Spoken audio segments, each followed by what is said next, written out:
안녕하세요. 한자 끝장 김수입니다. 여러분, 호랑이의 해가 활짝 열렸습니다. 오늘은 호랑이의 그 힘찬 기운을 힘차게 받아서 우리 오늘 열심히 한번 해봅시다. 다 같이 고고 해볼까요? 여러분, 새해 아침에 혹시 일출을 보셨나요?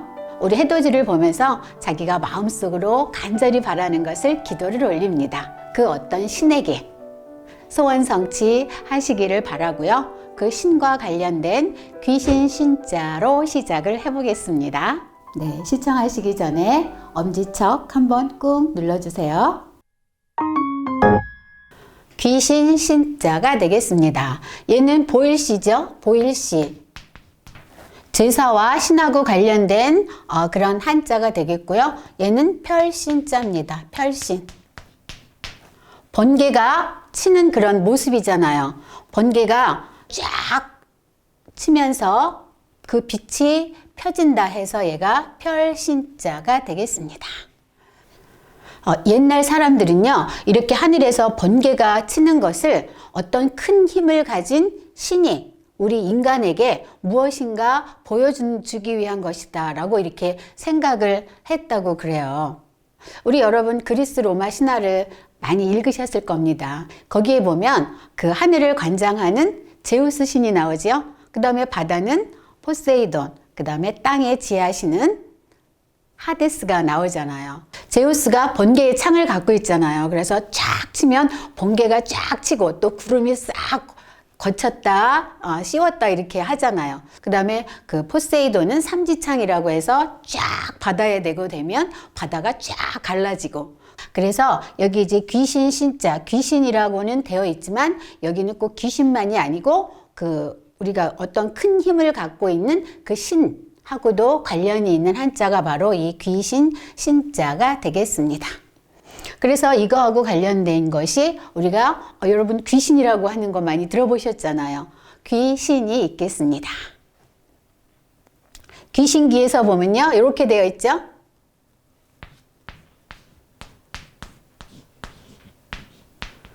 이런 자가 있습니다. 이것을 우리는 귀신귀라고 해요. 귀신귀. 이 귀신귀자는 여기 보면 이것이 사람의 머리예요. 사람의 머리인데 그 희한한 무시무시한 머리에 탈을 쓰고 있는 거예요. 그 다음에 여기는 어진 사람이 있죠? 네, 사람이 이렇게 걸어가는데 여기에 마늘모자 작지만 뒤에서 걸어가는데 뭔가 뒤에서 막 쫓아오는 것 같은 거예요. 그래서 옛날 사람들 그러잖아요. 귀신이 항상 뒤에서 먼저 쫓아오죠. 네, 그것처럼 깜짝 놀라잖아요. 그래서 얘가 머리에 큰 탈을 쓰고 무시무시한 탈을 쓰고 사람이 걸어가는데 뒤에서 쫓아오는 게 누구다? 귀신이다 해서 얘가 귀신 귀자, 귀신 신자, 귀신을 가져가시기 바랍니다. 요자는 신과 제사와도 관련이 있고요.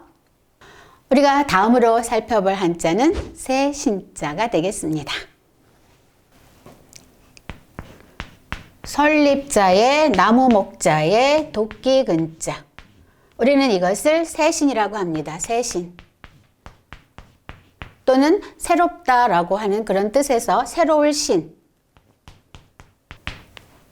여기 도끼근이 있죠? 도끼로 나무를 탁 찍으면 그 찍힌 위에서, 잘린 위에서 무엇이 나올까요? 이런 풀이 나올 거잖아요. 풀이 이렇게 생긴 풀들이 나올 거란 말이죠. 그래서 풀이 나무 위에서 올라와서 서 있다 해서 얘가 설립자가 들어갔습니다. 네, 요자도 여러분이 아마 많이 들으셔서 다 알고 계실 겁니다. 이 신하고 관련된 한자로는 최신이 있겠네요. 가장 최자도 우리 배워봤지요. 누가 가장 많은 길을 가져왔나 자랑질을 한다 해서 가장 최 이렇게 우리 한번 우스갯소리로 배워봤었지요. 우리가 다음으로 살펴볼 한자는 들야자가 되겠습니다. 한번 살펴볼게요. 이게 마을 이자와 얘는 줄여자라고 하거든요. 줄여자.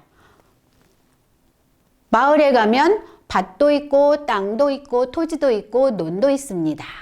이렇게 논과 밭과 땅이 토지가 있는 곳이 들이잖아요. 그래서 이런 들은 주다, 줄여. 마을에게 생명을 줍니다. 마을 사람들에게 생명을 주는 것. 논과 밭과 그 다음에 토지가 있는 곳이 어디다? 들이다 해서 들야자가 되겠습니다. 이렇게 한자가 생겨난 그 유래를 보면 참 재미있지요. 이 들야자와 관련해서 야채가 있습니다. 이 채자는 이렇게 손톱조에다가 나무 목자가 결합이 돼서 우리는 이것을 켈체라고 합니다. 켈체.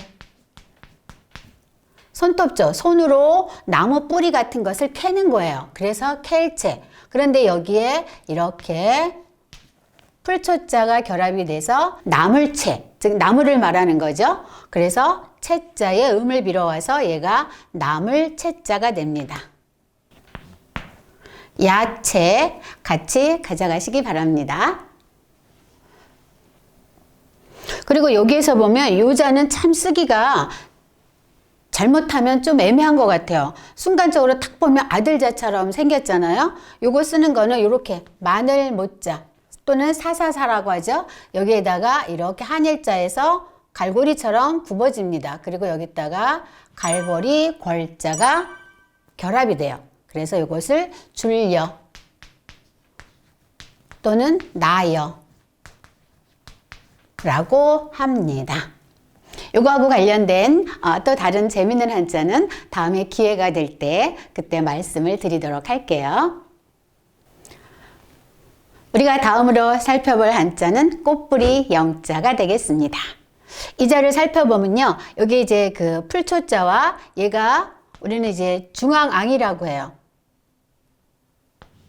이 중앙앙자를 살펴보면 이렇게 큰 사람이 그 다음에 이렇게 멀경자의 결합이거든요. 이 멀경자는 어떠한 경계를 나타내잖아요. 여기에서는 나라의 경계다라고 하는 뜻이에요. 그래서 사람이 어떠한 나라의 가운데로 딱 이렇게 있죠. 중앙에 서 있다라고 해서 중앙앙 또는 가운데앙 이런 의미를 가지게 돼요. 가운데앙, 중앙앙. 이래서 여기에 풀초자가 결합이 되니까 꽃을 의미를 하게 되고 꽃의 중앙을 우리는 꽃뿌리라고 이야기를 하거든요. 그 꽃의 중앙인 꽃뿌리가 아름답다 해서 얘가 이제 꽃뿌리 영자 또 아름다울 영자 이렇게도 의미가 되거든요.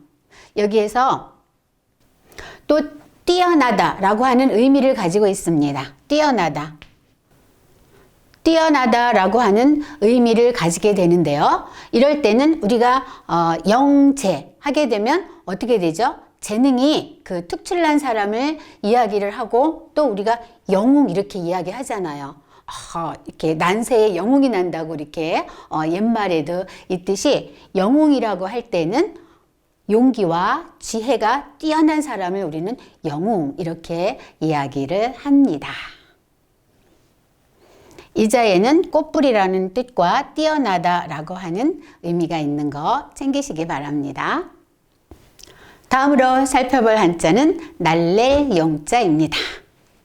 이 길용자와 힘력자가 결합이 돼서 우리는 날랠 용 이렇게 말합니다. 여기는 길용자죠.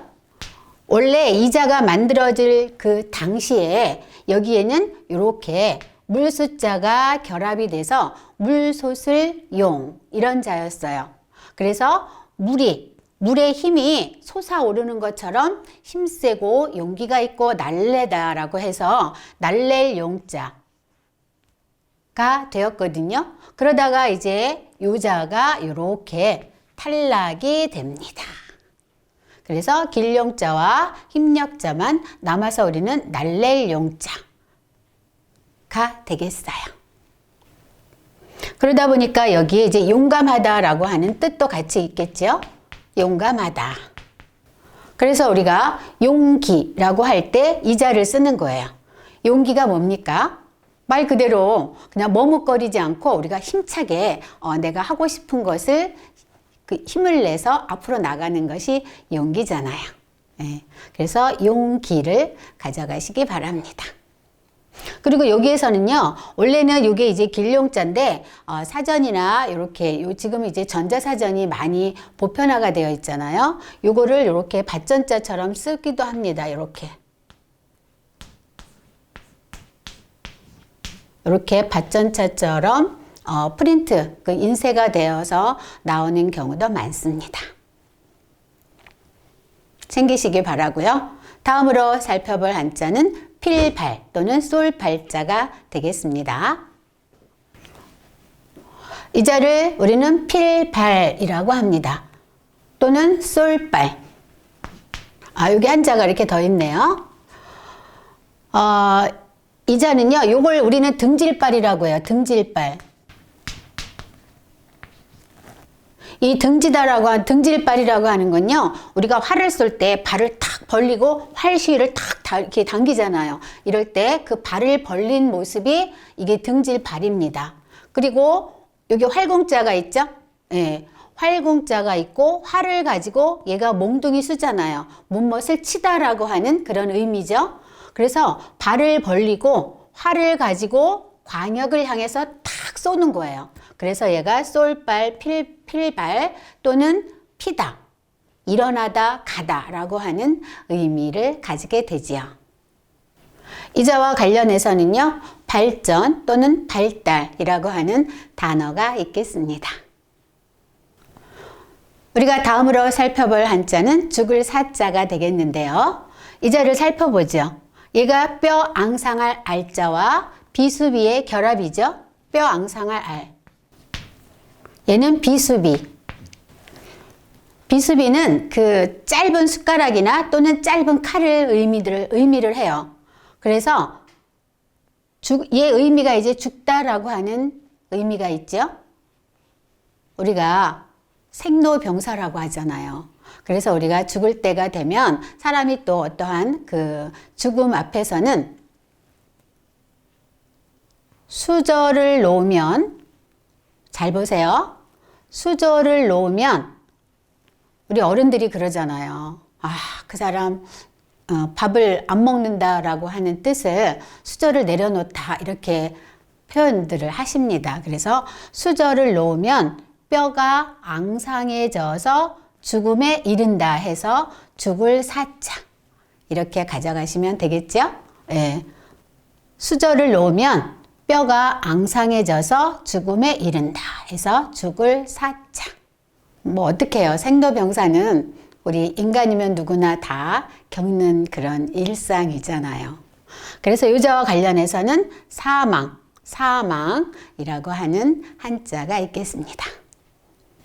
또 죽음이 있으니까 사는 것도 있죠. 그래서 우리가 죽음과 삶을 갖다가 생사라고도 하죠. 이 두 개를 같이 챙기시기 바랍니다. 오늘 한자 끝장은 여기까지고요. 호랑이 해가 활짝 열린 것처럼 여러분도 그동안에 코로나 때문에 많이 힘드셨을 텐데요.